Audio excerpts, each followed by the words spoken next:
Charlotte, very nice to meet you over many miles, far away in New Zealand. And to be doing this on Zoom, I suppose it's, or not Zoom, some other gadget. I suppose it's a reminder that over the last year we've been through something of a revolution in the way people are thinking about their relationship with work and our ability to actually do work and the kind of work that we do. And I was wondering whether, from your point of view, you've noticed, being at the forefront of the, I suppose, now global campaign around the 4-day week, whether you've noticed a real substantive shift happening over the last year, and whether you think that there's perhaps some deeper forces at play than those that brought the pandemic about. Oh, look, absolutely. But prior to the pandemic, we were having lots of future of work conversations. Most sensible and forward-thinking businesses all had a future of work work stream, and we're having lots of those conversations. However, roll forward a pandemic, and the way that we work has substantively changed. So every business is having to look at how will we work moving forward. And so it has. It's the pandemic has put the whole conversation into overdrive, and it is now at the forefront of the way we work. And so prior to the conversation, there was the pandemic. There was a lot of conversation about flexible and remote and 4-day week. Well, now we've resolved whether flexible and remote works. That conundrum's no longer an issue for businesses. And so therefore now we're looking at how do we use our time while we're at work. So we talk about, just to be clear about what we talk about reducing time. We don't talk about, we're not about reducing pay, but we're also not about reducing the productivity. So we're a productivity focused conversation around how you can achieve what you need within your business in a more effective and a better use of people's time. In addition, of course, you've got the Great Resignation, which is a seismic shift in employment globally, where employees are now saying, I want to work the way I want to work. And if you're not going to provide me with the workplace that gives me that, I'm going to go find somebody else who does. Interesting. And do you think that this has got something to do? I mean, this pandemic, again, it's been a fairly, for many of us, it's been a sort of opportunity to rethink how we spend our time, but it's also been an opportunity to rethink, what we consider to be important in life. And you mentioned the Great Resignation there. And I was wondering, to what extent is the sort of drive towards the 4-day week and the growing enthusiasm for it something to do with people actually wanting to have more time to do the things that really matter to them? And the truth of the matter is that for many people, I mean, some of us are lucky enough to enjoy our jobs a great deal. Others are lucky enough to find some meaning and purpose in it. But for many, as we see often with statistics, people are quite disengaged in the work that they do. And do you think this is something to do with a sort of shift off? When you shift your work and your home into the same place, the focus becomes very clear as to what you're enjoying about either of those places. And so people, I think, feel empowered to be able to voice that they want something different. And it's quite interesting. There was some research done by one of the universities here in New Zealand, and the headline was 31% of people don't want to work from home, and it doesn't suit them to work from home.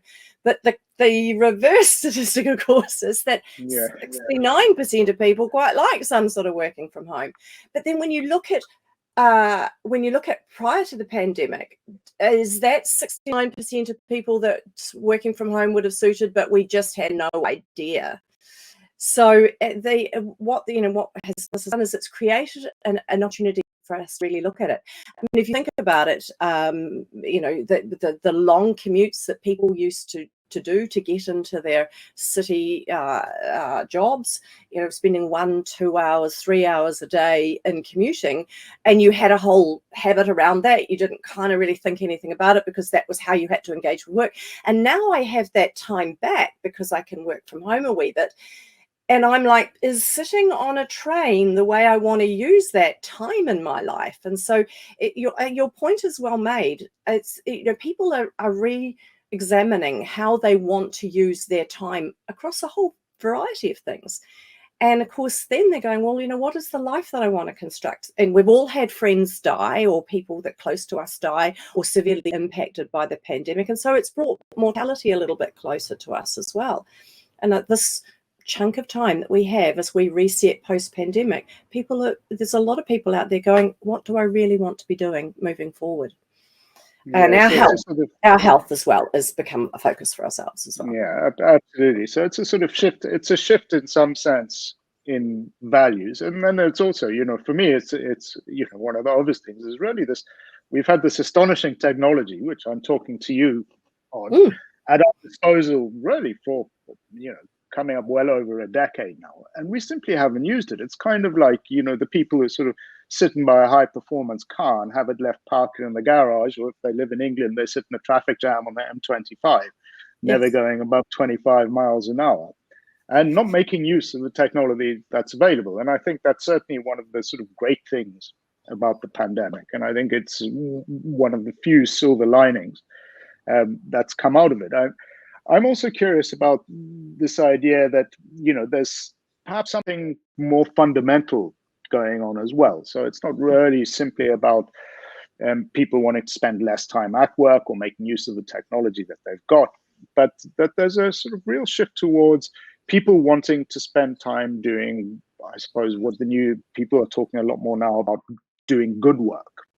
And, as human beings, we're all designed to work. We're all, we're designed to be purposeful creatures. And yet a lot of us actually find satisfaction in our time off. When we do a 4-day week at our job, we spend that time on our time off. If we have a nice long weekend, many of us go and spend that time doing work that pleases us, work which is unpaid. And so this is, in a sense, do you get a sense that there's a sort of broader sociological shift about what we consider to be valuable, whether there's paid work that is valuable, or whether, for example, the time somebody spends coaching a little league team is perhaps more valuable in a social sense than the actual work that they do in their job. Oh, absolutely. That we see a lot of that. And interesting, the stories that come out of the 4-day week. So we talk about reducing work time. It might be a 4-day week, or it might be a 32-hour work week over 5 days. But the stories that come out of the things where people are using time, the father who walks his daughter to school every day and comes to work at 10 o'clock. This use of time is now so valuable to him. And so we see that a lot, that there's a young woman in the UK who always wanted a dog, but felt that her work hours precluded her from being able to do that. And now she is able to do that. And, the point about the technology thing is quite interesting, because people will be very familiar about the Microsoft Japan trial where they had the success, and this is pre-pandemic, and they did 3 things. No more than 5 people in meeting, no meetings more than 30 minutes, and please use Microsoft Teams more. So even then, it was about encouraging people into the environment that we have now. And so therefore we've got this. And of course, another thing that people often say is the young ones these days just don't want to work as hard as we do. And I'm like, good, because you know what? They don't want to burn out like our generation. They don't want the divorce rate. They want to know their children. They want to have a chance to look after their aging parents. Yay, that's me. But they also want, as you say, they want to spend time in their communities. They don't want to feel disconnected to their communities. And if you think about it, one of the pieces of social change that I would totally love to see, of course, is the rebuild of community, because I'm no longer going all the way into London or New York for my the large chunk of my life, my waking hours. I'm now spending a few of those in my local community, and I have the ability to do this. I have an opportunity to engage with civic duties or charitable, or as you say, with just joining the local sports team, or being there for my little league coaching, or the rebuild of the high street, because I'm there to shop locally, and I'm there to have coffee and enjoy being part of something. As humans, we love to be part of something. And of course, prior to the pandemic, the thing that we were mostly part of was our work. and we look at it. How do you introduce yourself? Hi, I'm Charlotte Lockhart. I'm the managing director of 4 Day Week Glamour. We define ourselves by our work. What if you defined yourself as being the coach of the Little League team? Yeah, absolutely. I think this is one of the sort of critical. This is one of the critical things, is that we've been through this really interesting period of history, in particular, sort of since it really sort of kicked off in the Western world after the Second World War, where we had this transition away from working where you lived and doing largely sort of practical, often blue collar jobs or primary function jobs, towards this kind of most of us working in this ever more amorphous services sector, and many of us being engaged in really trading in information one way or another, trading in words, trading in pamphlets, and so on and so forth, and spending a huge amount of time in the workplace because, well, in the 1950s, 60s, 70s, and 80s, the way you traded information was you had to be face to face and be in meetings, and you had to actually you had those little packages of memos. They had people with trolleys scurrying around offices, passing and those memo pads around. But that's basically what people were doing. You had to be face to face to pass information around. And the flip side of that was, as you say, you end up spending an awful lot of dead time in those spaces. Yeah. You end up spending, when you work that 5-day week, when you work those long hours, besides the commute, the actual office time, when people have been invoking over the course of the pandemic, these mythical water cooler moments, where great moments of inspiration have happened. I've never encountered a mythical water cooler moment in my entire life. And I mean, it's interesting. I was wondering when you were sort of when you're pitching at businesses, whether you have any of the data looking at actually how much time people spend who are working in the workplace and doing their 8 hours or 10 hours in the day, how much time is actually spent doing meaningful work, and how much time is spent doodling in their pads or fiddling or picking their noses or desperate to go out and have a coffee. Yes, so this is a really interesting point, because actually this is where our journey started. Andrew read an article in The Economist that said that productivity in the UK was less than 3 hours a day, and in Canada it was something like 1.2 hours a day. And he began to think, is that happening in our business? And why is that? And this kind of led him to the thought process that if we actually gave people more time to deal with their own things, and not work a 5-day week, would that impact on their ability to be productive while they're at work? And that is certainly what is the case.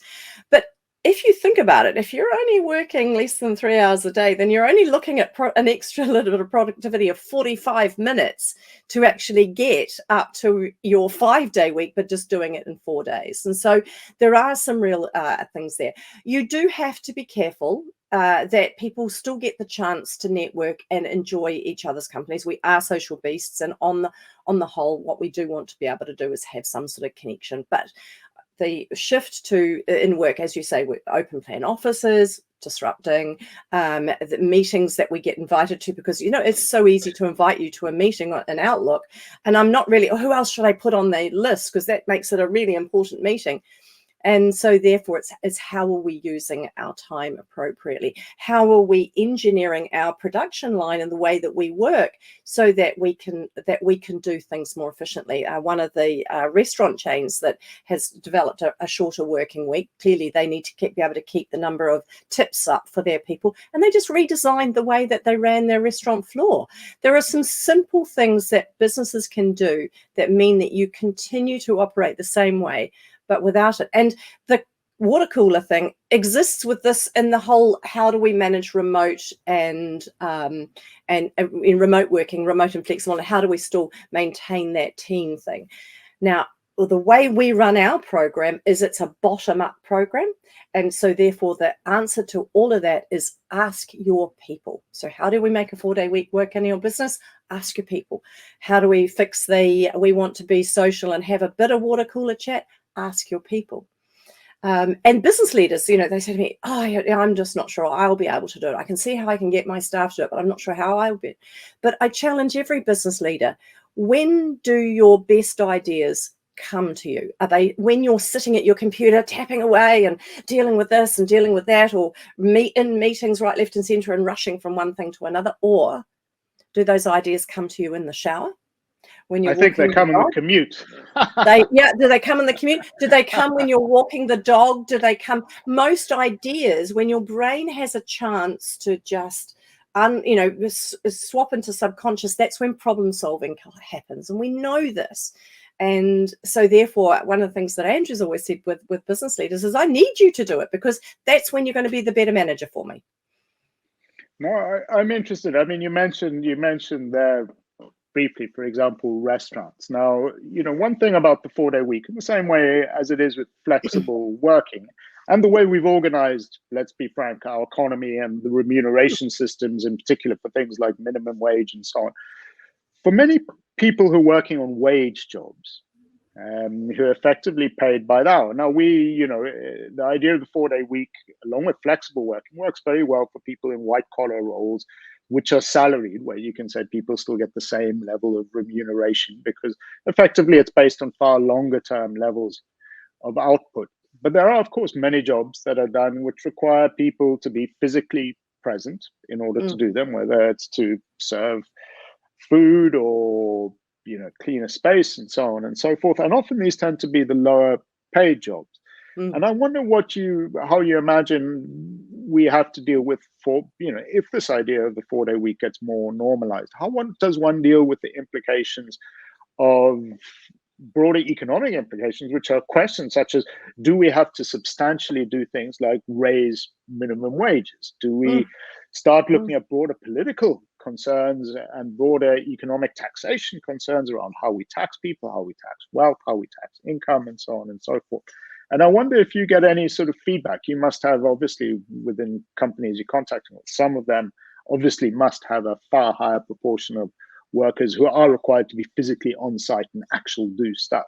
And whether you see there's a sort of disjunction between what they're doing and what others are doing, and what they think is possible and what others think is possible.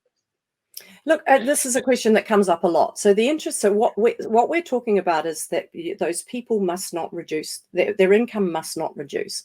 Now, so on the taxation side of things, governments are always looking at taxation. So I'm not going to really worry about whether it impacts on them, because taxation is the job of government, to be constantly focusing on whether the way we tax is appropriate for the world that we have before us.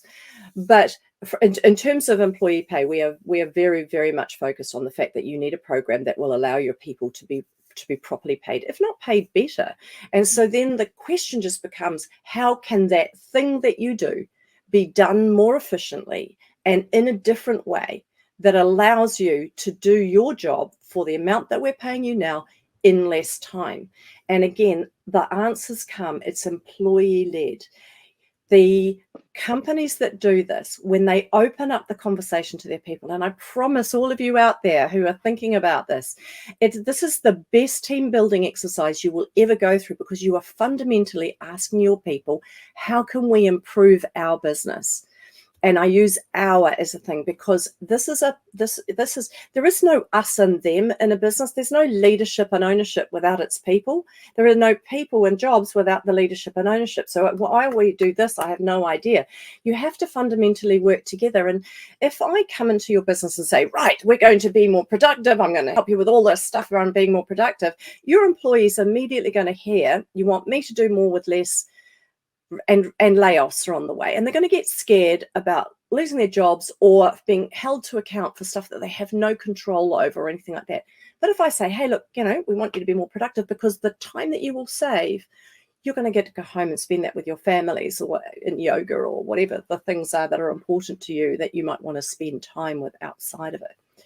And so by doing that, people then start to look at their jobs really closely, and they go, this is inefficient. The way I do this is inefficient.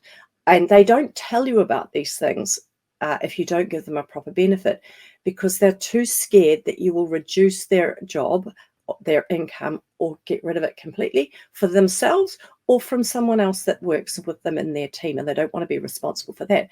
So this is a safe space to improve your business. It's a safe way for you to engage with your people and go, you know what, let's do this together.